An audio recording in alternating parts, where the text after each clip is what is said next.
Добро пожаловать в мой канал. Photo AFP invité ce jeudi matin sur CNews, le ministre de l'Intérieur Gérard Collomb est revenu sur l'évacuation de la ZAD de Notre-Dame-des-Landes, alors que l'exécutif a annoncé mercredi l'abandon du projet d'aéroport controversé. Le ministre de l'Intérieur veut que les routes d'accès au site soient libérées d'ici la fin de la semaine prochaine.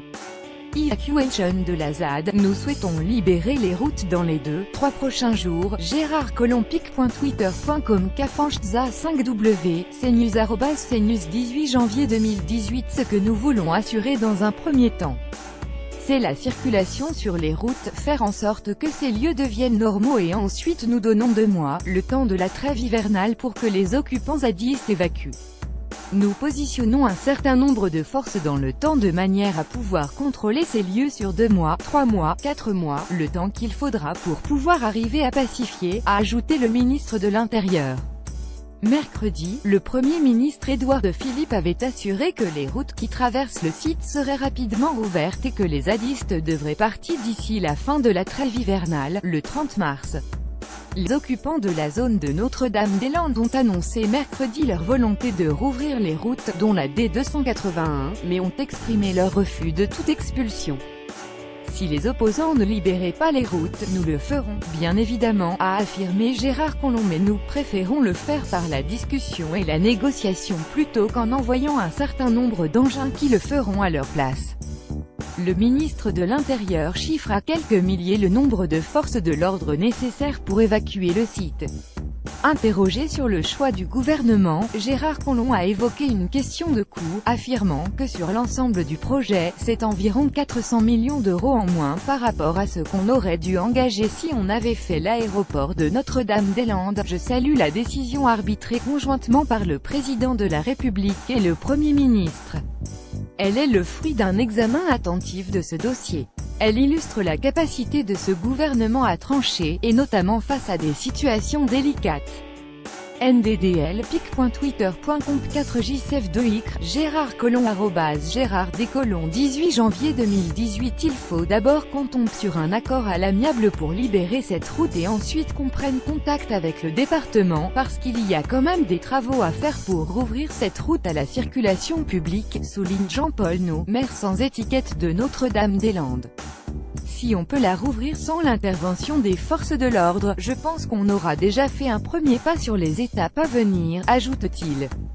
C'est le premier point où il y a des divergences fortes. Il n'y a pas de position unanime sur la ZAD à ce sujet, expliquait mercredi Marcel Thébault, agriculteur installé à Notre-Dame-des-Landes depuis 1999. Le sujet devrait être au menu de l'Assemblée générale exceptionnelle que tiennent, à huis clos, les habitants de la ZAD jeudi matin, pour réfléchir aux demandes du gouvernement et penser collectivement la suite. Hulot on a douté jusqu'au bout de son côté. Invité ce jeudi matin sur RTL, le ministre de la Transition écologique, Nicolas Hulot, affirme qu'il n'a pas fait reculer Édouard Philippe. Ce ne sont pas mes convictions qui ont guidé la décision du gouvernement. Le gouvernement, et moi-même, on a douté jusqu'au bout. Il a rejeté l'hypothèse que son éventuel départ ait pu être mis dans la balance. Nicolas Hulot se dit soulagé par la décision finale. C'est un soulagement parce qu'on va pouvoir passer à autre chose, tout en, je l'espère, et nous nous y engageons parce qu'on se sent redevable vis-à-vis des élus du Grand Ouest, en faisant en sorte de répondre aux exigences des acteurs économiques et politiques du Grand Ouest. Concernant l'occupation de la ZAD, il faut qu'il y ait un geste rapide qui soit effectué et j'ai confiance en cela, que les routes soient naturellement restituées à l'État. Il faut savoir arrêter un combat quand on pense qu'on l'a gagné, a-t-il souligné. Créons les conditions pour que le retour à l'ordre public se fasse avec un maximum de précautions, mais le retour à l'ordre public il aura lieu. L'occupation des lieux, c'est une situation qui s'est installée pendant des années, on ne peut pas la régler comme ça, mais il va falloir de part et d'autre une bonne volonté et un certain nombre de signaux d'apaisement des deux bords, a-t-il prévenu. Pas une capitulation, affirme Grivox, invité sur France Inter ce jeudi. Le porte-parole du gouvernement Benjamin Griveaux a la décision d'abandonner la construction d'un aéroport à Notre-Dame-des-Landes. Une décision a été prise, ça n'est pas une capitulation, c'est le choix du développement du Grand Ouest avec une capacité aéroportuaire qui sera aménagée sur Nantes Atlantique et René Saint-Jacques. C'est aussi un choix assumé, un choix écologiste, puisque Notre-Dame-des-Landes artificialisait 1000 hectares de sol et là ce sera à peine une trentaine d'hectares qui sera concernée.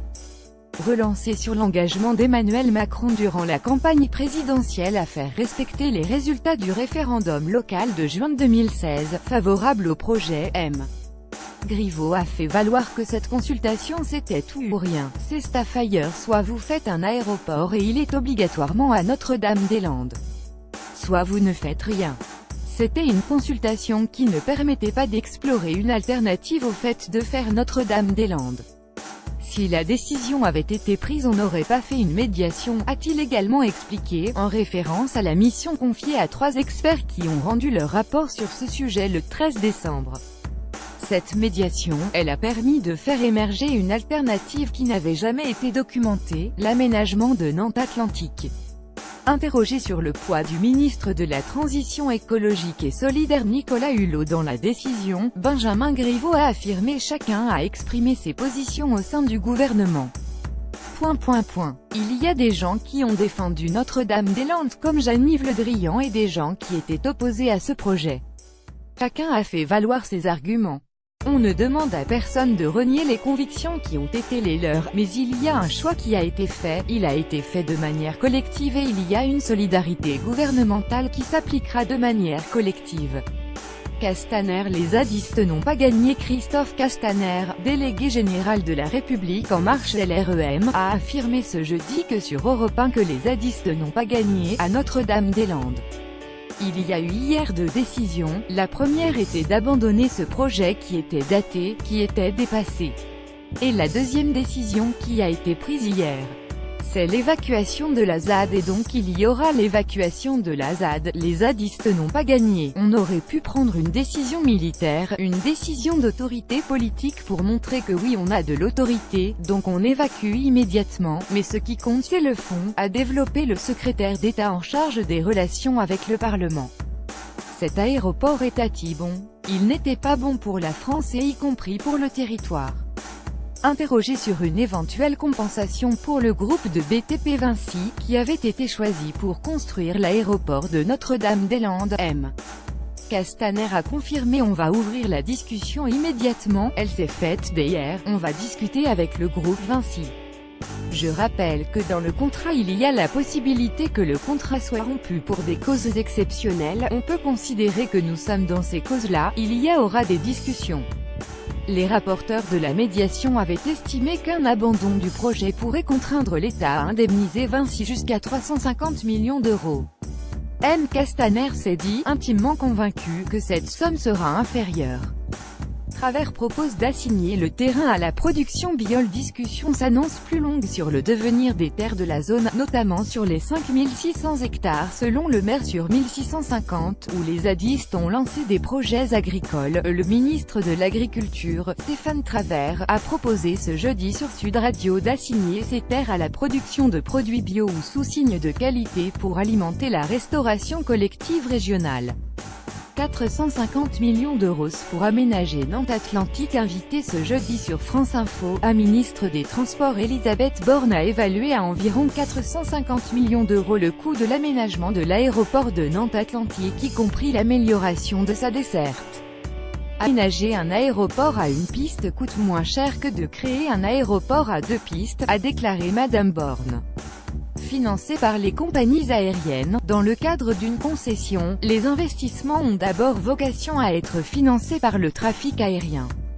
Les compagnies aériennes ont vocation à payer les coûts d'investissement, a-t-elle souligné. L'option de réaménagement de Nantes Atlantique avait été estimée entre 365 et 460 millions d'euros par les médiateurs chargés de sortir de l'impasse dans le dossier de transfert de l'aéroport de Nantes à Notre-Dame-des-Landes. Les habitants du Grand Ouest auront des dessertes aériennes avec l'ensemble de l'Europe dans les plateformes du Grand Ouest et auront une connexion avec les hubs parisiens pour les vols lointains, a indiqué Madame Borne, estimant pouvoir certainement fluidifier les liaisons directes en TGV entre le Grand Ouest et l'aéroport parisien Roissy-Charles de Gaulle. Vous avez aimé cet article? Partagez-le, envoyez à un ami.